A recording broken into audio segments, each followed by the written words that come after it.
Estamos online, estamos ao vivo. Muito boa tarde, meu Brasil, a todos que me acompanham em mais um encontro de redação. Tá rolando um climinha invernal no Rio de Janeiro. Eu não sei como está a temperatura no seu estado, mas aqui os casacos estão sendo tirados dos seus guarda-roupas, cachecol, chimarrão, pão de queijo, marshmallow, fogueira, aquecedor, enfim, estamos vivendo o nosso inverno tupiniquim, né? A versão dos trópicos, mas a aula de redação chegou para aquecer nossos corações, certo? Muito boa noite a todos que me encontram. Quem está aqui comigo hoje, Edjane, Marco Assunção, que já está fazendo a contagem regressiva em direção ao Enem, não é isso? 66 dias, segundo ele. Nanda, Nani, Tiago Silva, cadê? Quem mais? Guilherme. O professor já está com o topetinho. Pois é, voltas e voltinhas da Terra plana, não é isso? Há algum tempo atrás, vocês me zombavam, faziam aí chacota com a minha imagem, já que eu estava dando indícios de calvície. Veja você, o mundo tropeçou e agora estou eu aqui, praticamente fazendo um rabo de cavalo, enquanto você está aí queimando o cérebro em direção ao Enem, enfim. É a volta dos que nunca foram. Então, boa noite ao Diego, ao Marciel, à Luana, ao Clark Kent, que até onde eu sei é o Superman, não é assim? Que mais? Fernanda Bezerra, Thalia Souza, Amanda Vieira. Nossa conversa de hoje é para você que gosta de geografia. Na verdade, nossa conversa de hoje não é só para aqueles que gostam de geografia, é também para aqueles que não gostam. Afinal de contas, a gente tem que estudar, inclusive, aqueles conteúdos de que a gente não gosta tanto assim. O fato é que eu fui um estudante que gostava muito de geografia, inclusive cheguei até a considerar fazer a geografia na faculdade, acabou não acontecendo, mas sempre me pareceu uma matéria muito útil para a redação. E é justamente esse o motivo do nosso encontro de hoje. Vamos procurar entender como os conteúdos geográficos se fazem úteis na construção do nosso texto. Eu ouvi um amém? Vamos começar então pelo começo. Essa é uma pauta pela qual eu já passei algumas vezes, já conversamos sobre mobilidade urbana em outros capítulos de nossas vidas e hoje nós voltamos a conversar. Tá aqui, ó, o desafio da mobilidade urbana nas grandes metrópoles brasileiras. A gente sabe e a geografia nos permite reconhecer que cada cidade tem um conjunto de características que podem dificultar ou facilitar a mobilidade urbana. Eu fui agora há pouco tempo a Belo Horizonte, eu não sei se tem alguém aqui de Belo Horizonte, eu não conhecia Belo Horizonte, mas me chamou a atenção o fato de que a cidade de Belo Horizonte, por exemplo, ela é muito ondulada, não é, a gente não tem ali grandes extensões de planície ou de planalto. Então a gente percebe como as ruas do centro, ali bem próximo à capital, elas vão, sobem, desce, sobe, desce, sobe, desce. Inclusive, um amigo meu disse que quem quer tirar a carteira em Belo Horizonte, na prova e que você faz para tirar a carteira, parte da prova é justamente você conseguir passar por uma dessas ladeiras, coisa que aqui no Rio de Janeiro não tem. Eu já fiz a prova de habilitação aqui no Rio e a gente não precisa passar por essas ladeiras. Justamente porque aqui no Rio a gente não tem um solo tão irregular como lá em Belo Horizonte. Então, esse é só apenas um exemplo para vocês entenderem como muitas vezes as circunstâncias do solo ou características naturais da cidade podem interferir na maneira como a mobilidade urbana vai se estabelecer. Então, cidades menores e mais planas tendem a ter uma mobilidade urbana mais facilitada. A gente não pode ignorar essas interferências naturais na hora de criar e de se pensar a mobilidade urbana. Isso tem tudo a ver com os capítulos de geografia física que a gente estuda. A geografia física normalmente é uma geografia meio rejeitada pelos alunos, pelo menos é o que eu percebo. Nas minhas aulas de geografia, quando eu era estudante, quando era geografia política, os alunos gostavam muito. Quando era geografia física, os alunos torciam um pouco o nariz para falar de solo, vegetação, clima.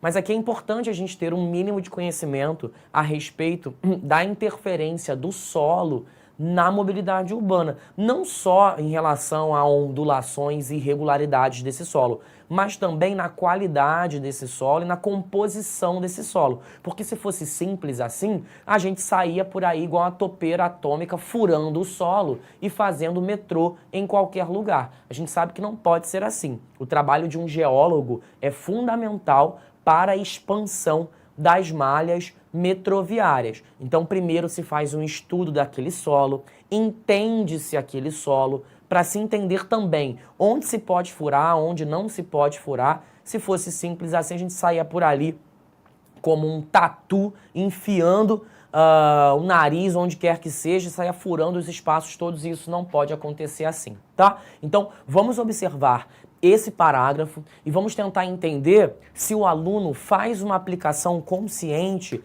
dessas reflexões que eu proponho, cientes de que cidades menores e mais regulares são cidades em que a mobilidade urbana pode ser desenvolvida de uma forma mais facilitada. Logo, cidades maiores, com solo mais irregulares, tendem a ter uma mobilidade urbana mais difícil de acontecer. Isso não prova que elas estão fadadas ao fracasso. Significa que o planejamento e a engenharia envolvida naquele caso precisa tomar ainda mais cuidados. Vamos observar?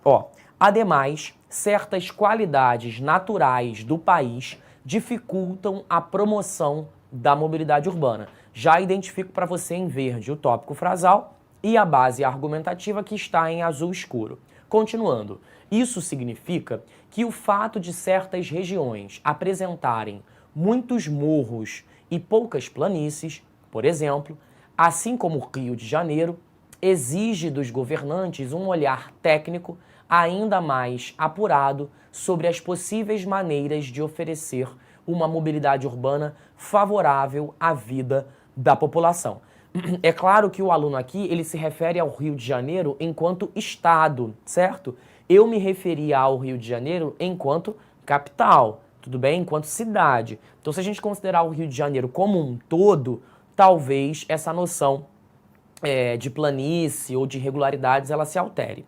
Na prática, no entanto, o fato de certas cidades brasileiras apresentarem o relevo como um complicador é usado como justificativa para as irresponsabilidades e os equívocos de prefeitos e governadores, como ocorreu na queda da ciclovia Tim Maia. Então, olha que interessante que o aluno está dizendo. Olha, é verdade, o Brasil ele é um país bastante rico. Ele é rico em termos de cultura, ele é rico em termos de vegetação, ele é rico também em relação a solos, porque a gente tem solos bastante heterogêneos. Então a gente tem regiões com muitas planícies, regiões com mais planaltos, regiões com solo mais irregular. Então a gente tem uma diversidade do solo muito grande.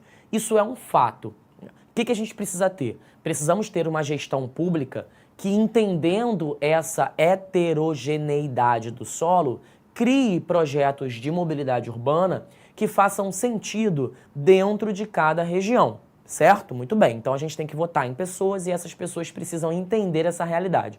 O aluno diz o seguinte: infelizmente, as lideranças políticas usam dessa heterogeneidade para provar a sua própria irresponsabilidade. Como se fosse assim, poxa, infelizmente eu não tenho como fazer uma mobilidade urbana positiva no Brasil ou no Rio de Janeiro, porque o solo ele é muito desigual. Beleza, o solo ele é muito desigual, mas o fato do solo ser desigual em algumas regiões não significa que você não possa promover uma mobilidade urbana de qualidade. Não podemos usar isso como bode expiatório, como uma forma de se desculpar a respeito da própria irresponsabilidade. E aí ele cita a queda da ciclovia Tim Maia, que aconteceu aqui no Rio de Janeiro, certo? Aqui, para quem tá perdido, não sabe do que se trata, talvez você nunca tenha sabido do que se trata, um trecho de uma ciclovia importante aqui do Rio de Janeiro, presente em São Conrado, que é um bairro entendido como um bairro que recebe bastantes investimentos, não é um bairro pobre exatamente. Esse bairro, neste bairro, havia um pedaço de uma ciclovia. As bases dessa ciclovia eram fincadas próximos ao mar, né, na estrutura ali próxima ao mar, durante uma tempestade, o mar estava meio ressaquento, e ao bater contra essa estrutura, parte da ciclovia Tim Maia caiu, matando ali algumas pessoas que passavam justamente nesse momento. O que o aluno quer provar com isso? Ele diz, olha, se a gente vai pensar uma mobilidade urbana, a gente não pode ignorar o fato que existe uma natureza. Eu não posso ir na beira da praia, colocar uma estrutura, enfiar uma ciclovia ali e não prever que ora o mar estará calmo e ora o mar estará revolto. Uma criança sabe disso. Então, na hora de se criar uma ciclovia próxima a uma praia, isso deve ser levado em consideração. Eu não posso sair por aí distribuindo ciclovias, hidrovias, rodovias, sem considerar um morro que está próximo, um mar que está próximo, o solo que é irregular. Tudo isso influenciará diretamente na qualidade e na segurança daquela rodovia, ciclovia, o que quer que seja. Infelizmente, aqui, algumas pessoas precisaram morrer para que se entendesse a relação íntima entre a rede de mobilidade urbana e também as interferências geográficas que podem estar associadas à vegetação, ao clima, ao solo, à umidade do ar, enfim, vários conteúdos geográficos que seriam úteis na construção desta reflexão, correto? Então, acho que o aluno foi bastante feliz ao citar a queda da ciclovia Tim Maia, porque, de fato, ela tem absolutamente tudo a ver. Ele poderia ter, inclusive, citado a fonte para garantir ali os seus pontinhos na competência 2 relativa ao repertório sociocultural. Vocês gostaram dessa associação entre o conteúdo geográfico e o tema? Isso eu acho muito interessante para mostrar para vocês que, às vezes, conteúdos que parecem desimportantes estão muito associados a temas que vocês nem imaginavam. Então, quando você olha para um tema como mobilidade urbana, beleza, é tranquilo o aluno pensar em Juscelino Kubitschek? É tranquilo pensar em rodoviarismo? É tão imediato assim o pensamento a respeito de solo, mar, clima? Não. Então, isso é importante para você perceber que, se você raciocinar um pouquinho, é possível encontrar muitas relações interessantes entre o tema e os conteúdos vistos numa aula como essa em geografia. Tudo bem? Eu tenho uma pergunta aqui da Ana Júlia. Deixa eu só molhar as palavras para eu conseguir entender. Professor, o artigo 13 dos direitos humanos, que fala basicamente do direito de locomoção dentro das fronteiras, é um bom repertório para o tema? Bom, é um repertório legítimo. Agora, você só vai ganhar os 200 pontos se fizer um uso estratégico. Então é difícil fazer uma avaliação descontextualizada, porque descontextualizadamente muita coisa pode ser bom, né? Agora, se você vai utilizar isso com proficiência ou não, aí é uma outra história, tá? Mas bom em si mesmo é bom. Próximo. Ó, marquei isso de vermelho, que é o momento em que o aluno fala sobre o fato de que o relevo pode ser um complicador. Eu identifico também o seguinte, Renan, você pode tirar para mim a tarja aqui rapidinho? Ó, eu identifico o seguinte, na prática, no entanto, o fato de certas cidades brasileiras apresentarem o relevo como um complicador é usado como justificativa. Eu considero que o aluno poderia ter sido um pouquinho mais específico nesse pedaço. Então ele diz, apresentarem o relevo como um complicador. Em que sentido? Quando que um relevo pode ser um complicador? Quando ele é mais irregular, quando ele está na planície, no planalto. Não é que está ruim o parágrafo, não é isso. O parágrafo está bom. Mas o aluno poderia ter conseguido um nível ainda mais alto de preciosismo se ele tivesse mencionado planícies, planaltos, solo irregular. Isso garantiria a ele uma força ainda maior, tá? Então usem os vocabulários técnicos que vocês têm das disciplinas que vocês conhecem. Eu imagino que Leandrinho já tenha falado aí um bocado sobre planície, planalto. Então por que não usar tais termos na hora de construir o seu parágrafo? Beleza? Vamos falar um pouquinho agora a respeito de banalização da violência. O tema é justamente esse, banalização da violência no cenário brasileiro atual. E aí eu faço o seguinte comentário, a seguinte reflexão geográfica. O grupo fundamentalista Talibã reocupou o Afeganistão depois de 20 anos da presença dos Estados Unidos no território. Eu imagino que vocês saibam disso. Tropas americanas ocupavam o Afeganistão desde a queda das Torres Gêmeas. Então, o Bush enviou para o Afeganistão tropas americanas sob a justificativa de que estavam em busca do Bin Laden, já que a ele era atribuído o atentado do 11 de setembro.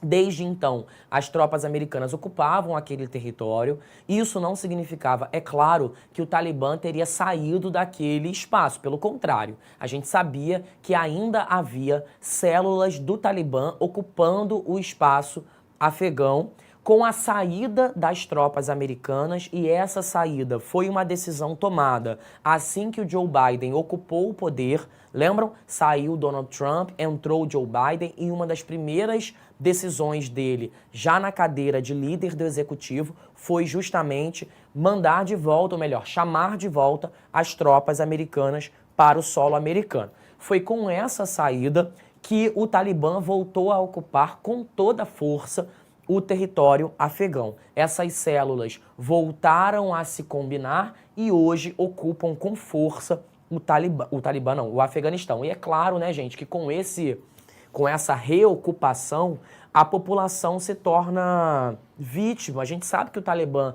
é um grupo fundamentalista para o qual o Alcorão tem ali uma leitura muito própria, principalmente para as mulheres. O Talibã representa uma ofensiva bastante violenta.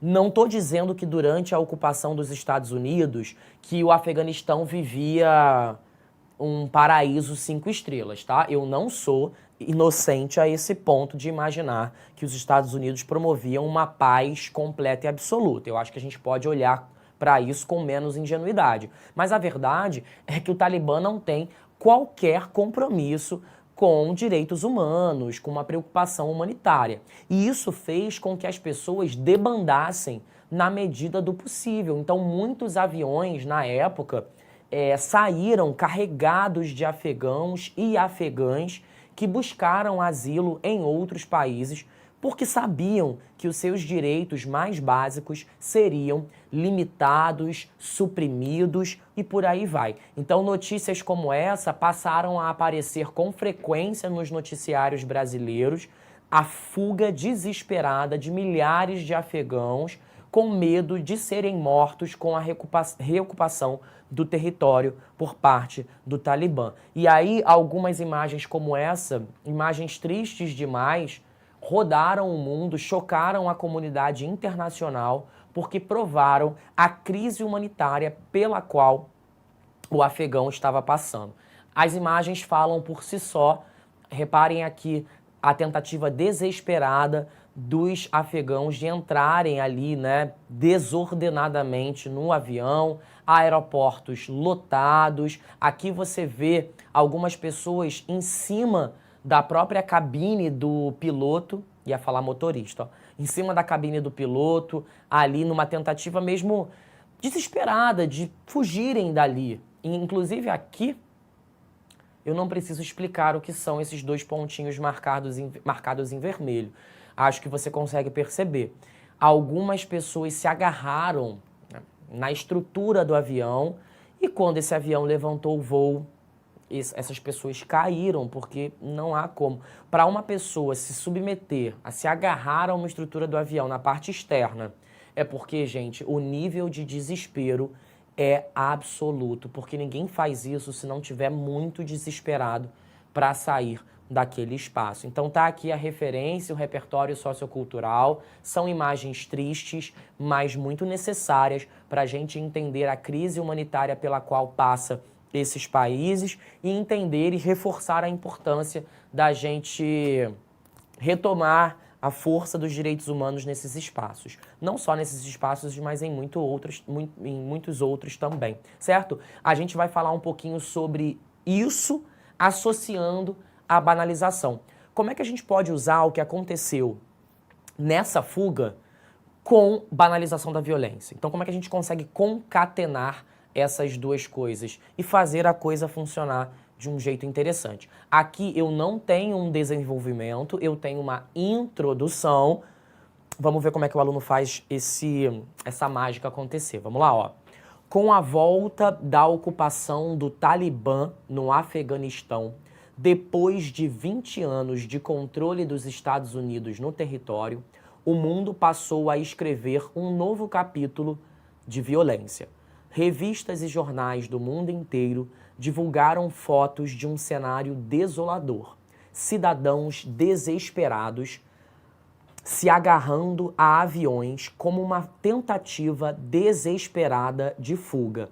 Eu amei a contextualização, só me incomoda um detalhe, a repetição da palavra desesperado, que aqui está no masculino e aqui está no feminino, mas a palavra mesmo é a mesma. A palavra mesmo é a mesma, correto? Valeria a pena fazer uma retificação aqui leve para evitar esse desconforto auditivo.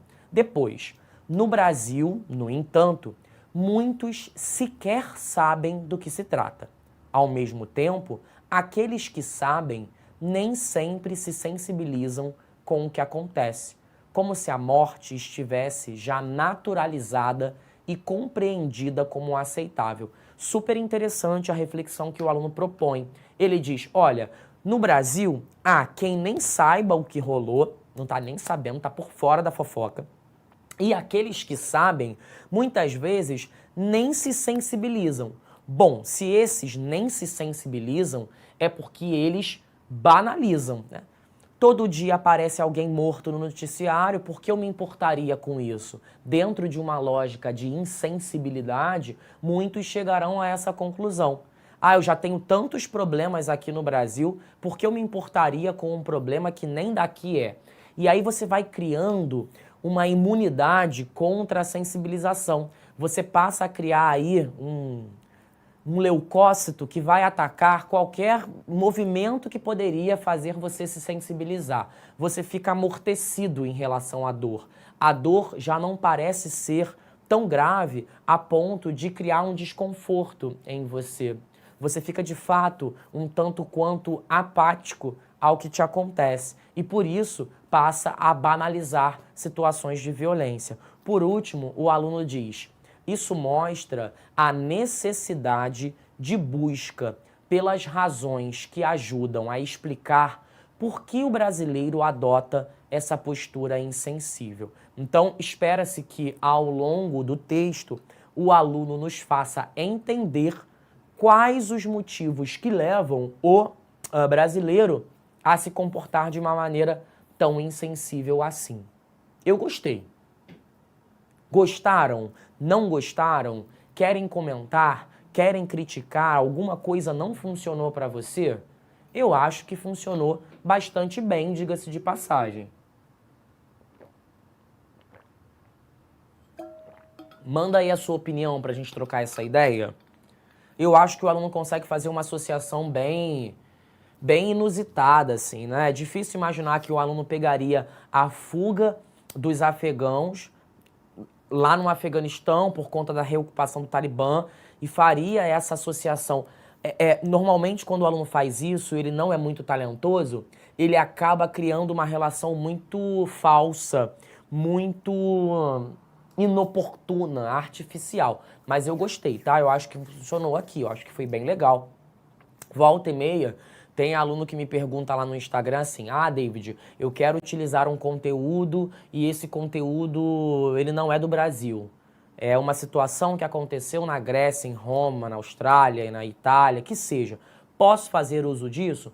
Claro que você pode fazer uso disso, gente. Você não precisa utilizar algo que aconteceu no Brasil porque o tema é sobre Brasil. Justamente porque a vida social ela está intimamente relacionada. Vivemos em coletividade, vivemos numa grande sociedade planetária e, portanto, aquilo que acontece em um outro continente pode ser útil para que a gente reflita a respeito de alguma realidade aqui do Brasil. Então não tem problema nenhum. Eu acho que faz bastante sentido essa associação, ok?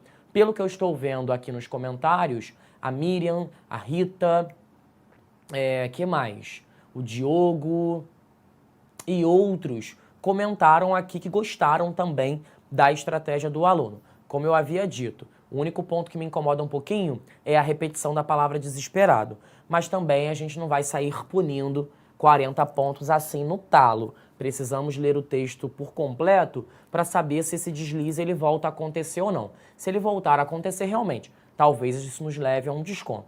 Mas se não, gente, é isso, né? Uma repetição ali incômoda que não vai levar a nada muito grave.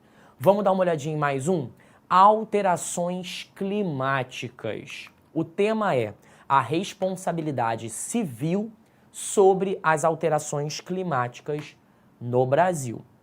Vou falar um pouquinho aqui a respeito do efeito estufa, não é isso? Que é resultado, sobretudo, da queima de combustíveis fósseis e do desmatamento que vem aumentando no Brasil nos últimos 3 anos, segundo o Instituto de Pesquisas Espaciais. Então, as temperaturas extremas nas últimas semanas chamam a atenção para esse desequilíbrio. A gente sabe que a queima de combustível fóssil, a gente sabe que o desmatamento, que no Brasil, nos últimos anos, cresceu, infelizmente, tem uma relação íntima com o equilíbrio planetário, principalmente porque nós temos uma vasta extensão de floresta amazônica e isso faz com que o Brasil tenha um protagonismo climático muito relevante para o mundo. Então, o que acontece aqui não é só relevante ao próprio brasileiro, é também relevante a toda a comunidade planetária, porque,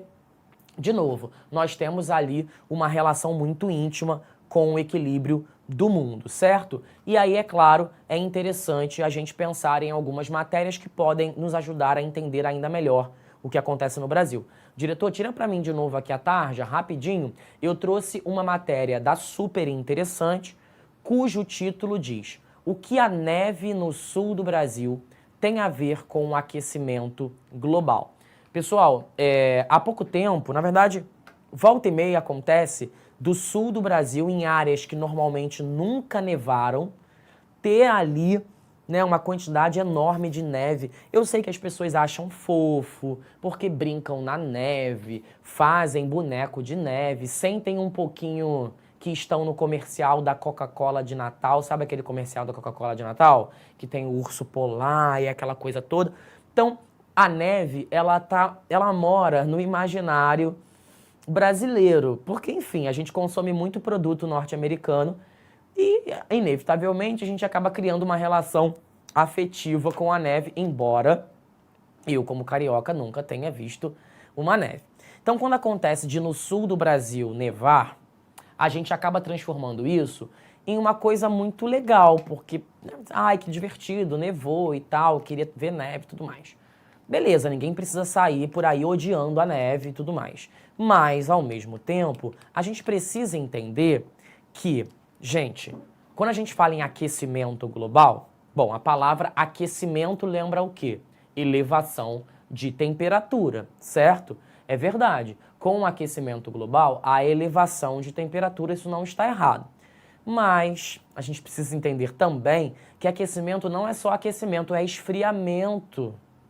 Em outras palavras, quando a gente fala em aquecimento, a gente se esquece do fato de que em muitas regiões que já faz muito frio, esse frio ele se torna ainda mais intenso. O aquecimento global ele é um desequilíbrio. Então você tem áreas que já eram quentes se tornando ainda mais quentes, com períodos de seca enormes. Então, se você tinha um período de seca deste tamanho, ele se torna deste tamanho. Períodos de estiagem, e é óbvio que isso vai influenciar a plantação, as nascentes dos rios, lençol freático, regime de chuva, alimentação da população, alimentação dos animais. Mas em áreas em que você tem muito frio, você tem também o agravamento dessas temperaturas baixas. Então, em áreas em que você tinha uma temperatura, muitas vezes acabam tendo temperaturas ainda mais baixas, justamente porque aquecimento não é só o fato de que em algumas áreas está mais quente. O aquecimento diz respeito a um desequilíbrio completo planetário. Olha aqui, ó, ondas de frio intenso fazem algumas pessoas se questionarem sobre a existência do fenômeno. Ou seja, Eu já vi muita gente argumentando assim, não sei que aquecimento global, várias áreas do mundo faz um frio, em várias áreas do mundo faz um frio horroroso. Olha aqui, ó, tá até nevando no sul. Que aquecimento global é isso? Aí começa a questionar a opinião dos cientistas. Começa a achar que aquecimento global é conversa, é invenção. Entra o negacionismo científico, porque a pessoa acha que aquecimento, então o mundo inteiro tá mais quente. Certo? Você não tem área nenhuma fria. Quando você olha para uma área fria, você fala, olha aqui, ó, não tem área fria nenhuma, tá havendo um aquecimento global. E aí, essa matéria vem mostrando como o aquecimento global ele também está associado a áreas em que faz muito frio. É isso que a matéria vem falando. Ó, ondas de frio intenso fazem algumas pessoas se questionarem sobre a existência do fenômeno. Que fenômeno? Aquecimento global. Mas não se engane, ele não se resume a temperaturas mais altas. Tá vendo o que a matéria está te dizendo? E está dizendo, aquecimento global é muito mais complexo do que aumento de temperatura. Não seja tão ingênuo a ponto de achar que só porque está nevando no sul não existe aquecimento global, certo? Então é importante a gente entender o aquecimento global dentro da sua complexidade climática, não só a partir do que a palavra aquecimento faz parecer. E aí o aluno vai lá e cria também uma introdução a respeito disso. Lembrando que o tema diz a responsabilidade civil sobre as alterações. Responsabilidade civil não é responsabilidade de empresas, do Estado, é a minha, a sua, a nossa. Como eu sou apenas uma andorinha, certo? Porque eu não sou presidente, não sou governador, não sou ministro do meio ambiente, eu sou David, professor de redação, eu não ocupo nenhuma posição de liderança ou mesmo uma posição que pudesse fazer uma escolha relevante para o Brasil. Mas eu sou um sujeito que existe. Como um sujeito que existe, qual é a minha responsabilidade em relação às alterações climáticas? Porque sim, todos nós, ainda que sejamos uma única andorinha, temos algum tipo de responsabilidade quanto a isso. Vamos dar uma olhada na introdução. Nas últimas semanas, o Brasil vivenciou o que é, para muitos, um sonho. Em algumas cidades do sul, nevou durante 3 dias seguidos, o que fez com que os moradores saíssem às ruas para aproveitarem um cenário que só era comum em filmes e seriados americanos. Esse quadro, no entanto, que pode parecer divertido em um primeiro momento, tende a revelar um cenário preocupante, em que o país demonstra que vive um desequilíbrio em sua temperatura, resultado da queima de combustíveis fósseis e da destruição da Amazônia, que aumentou nos últimos anos, segundo o INPE, Instituto de Pesquisa Espacial. Então, o aluno vem falando assim, eu sei que você acha divertido quando neva, porque a gente acaba vivendo um pouco o American Way of Life, certo? Bota um cachecol, faz uma fogueira, coloca um marshmallow, e a gente se sente um pouquinho em Esqueceram de Mim, sabe? Filmes que marcaram o imaginário coletivo com aquelas casas muito confortáveis, com a chaminé, e aí tem o Papai Noel, e aí a gente brinca de trenó. Então a gente entra um pouco nesse mood invernal. Mas ele diz, olha, isso esconde um pouco um cenário preocupante, que é, se o Brasil tem vivido essas alterações climáticas de modo tão intenso, deveríamos começar a nos preocupar, porque não é normal que um período de seca se estenda durante muito tempo. Não é normal que em lugares que nunca nevou, você tenha ali períodos intensos. Merece o nosso olhar quando você percebe que há alterações climáticas, a gente precisa lançar um olhar cuidadoso para não perceber se essas situações, elas são, na verdade, resultado de problemas e não de coisas fofas. E aí vem a tese. Aí vem a transição para o tema. Quanto a isso, cada cidadão brasileiro tem sua dose de participação e precisa exercer seus deveres, correto? Por fim, vem a tese. Na prática, muitos não cumprem exatamente o seu papel. por razões muito preocupantes. Quais razões a gente não sabe, porque isso aqui é uma introdução, correto? Então a gente espera que ao longo do texto o aluno apresente para a gente as razões que levam o sujeito a não se preocupar de uma maneira individual em relação ao que nos acontece. E aí muitas coisas podem ser pensadas. É ingenuidade, é incredulidade, é negacionismo científico. O que é? O que faz com que o brasileiro seja tão ingênuo em relação ao seu próprio papel? Eu acho que há muito desconhecimento mesmo, de verdade. Eu acho que a pauta ambiental é uma pauta que costuma chegar pouco à população em geral, não costuma sensibilizar tanto e as pessoas tendem a ver nas pautas climáticas um assunto chato, né? E, na verdade, no fim das contas, tudo se resume às pautas climáticas, não é mesmo? Porque sem um clima equilibrado não existe vida. E não existindo vida, querido, aí realmente não é exatamente não há o que fazer, certo? Vamos seguindo. Bom, aqui efeitos da violência. Os efeitos da violência para a população brasileira atual. Qual é a reflexão geográfica que o aluno traz? Em muitos lugares do mundo, como efeito de um estado constante de violência, ocorrem movimentos migratórios expressivos. Isso tem causado uma crise humanitária, uma vez que muitos países não aceitam flexibilizar suas políticas de recepção de imigrantes. Isso é muito verdade. A gente vive aí há mais de 10 anos uma guerra na Síria, que tem levado a Síria a uma destruição absoluta. Os sírios estão em permanente tentativa de fuga, tentando encontrar asilo em países da Europa ou até no Brasil. Mais recentemente, a gente tem a guerra na Ucrânia, muitos ucranianos também buscando um espaço de maior segurança em outros lugares.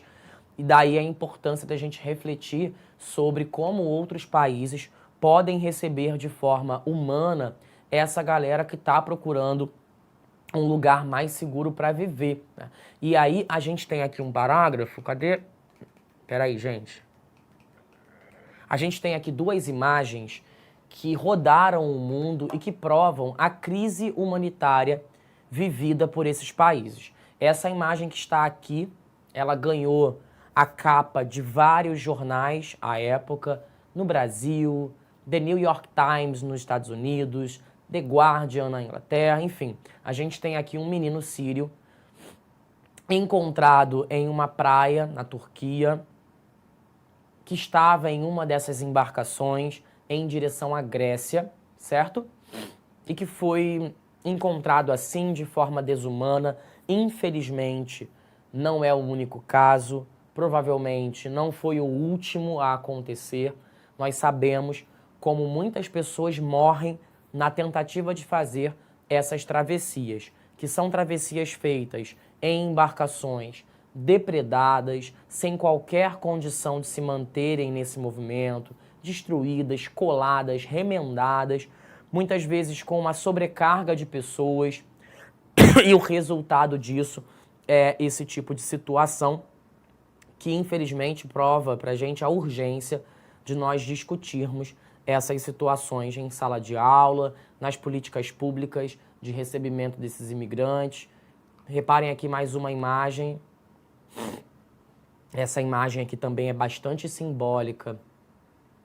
Você vê como esse navio, na verdade não é nem navio, posso chamar assim, é um barco no máximo, como este barco está entulhado de pessoas. Provavelmente foi um drone que bateu essa foto, eu imagino. Inclusive você consegue até perceber que algumas pessoas estão olhando para cima ao tentarem fazer essa travessia. É uma imagem triste, mas uma imagem necessária. Fingir que isso não acontece não faz com que a realidade não exista. Então a gente não pode fingir que isso não está acontecendo. Ah, essa imagem é muito forte, eu não gosto de ver coisas desse tipo. Eu também não gosto de ver coisas desse tipo, mas a verdade é que esse tipo de coisa acontece. E a gente precisa pensar em formas de lidar com esses tipos de coisa. E aí um aluno cria esse parágrafo falando justamente sobre isso. Vamos dar uma olhada? Ó, a introdução, tá? As fotos de um menino sírio morto em uma praia da Turquia chocaram o mundo e viraram o símbolo de uma crise migratória bárbara que ocorre no Oriente Médio e na África. Muitas pessoas dessa região, na tentativa de fugirem da ameaça de guerras, da pobreza e de perseguições, tentam chegar à Europa arriscando suas vidas. Esse triste, eu acho que o aluno esqueceu de botar cenário, esse triste cenário demonstra o quanto a violência pode causar efeitos destrutivos a uma população inteira. É verdade, né? A violência da guerra, a violência da exclusão, a violência da intolerância religiosa, a violência da privação de direitos, tudo isso pode causar efeitos muito nocivos. E um desses efeitos da violência é esse movimento migratório que a gente tem visto hoje. As pessoas não aguentam viver naqueles espaços e buscam um lugar de mais paz. No Brasil, a população também sofre os efeitos da violência e precisa repensar suas políticas públicas de segurança e seus preconceitos enraizados. Então, o aluno ele mostra o seguinte: os efeitos da violência em escala global estão sendo observados, por exemplo, nessa crise migratória que a gente tem vivido.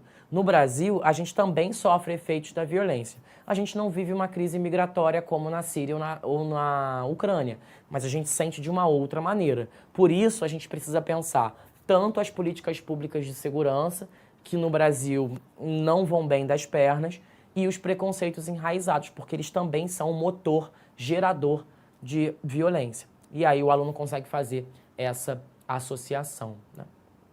Pessoal, gostaram dessa introdução? Fez sentido? Conseguiu perceber essa relação entre uma coisa e outra? Já que o tema fala sobre efeitos da violência, ele decidiu usar a crise migratória, porque certamente a crise migratória é um efeito claro da violência, certo? Acho que já deu 6h15 e, sendo assim, eu preciso meter meu pé para casa porque o Glaucio já bate a porta para dar a sua aula. Gente, muito obrigado pela presença de vocês. Espero que vocês tenham percebido como a geografia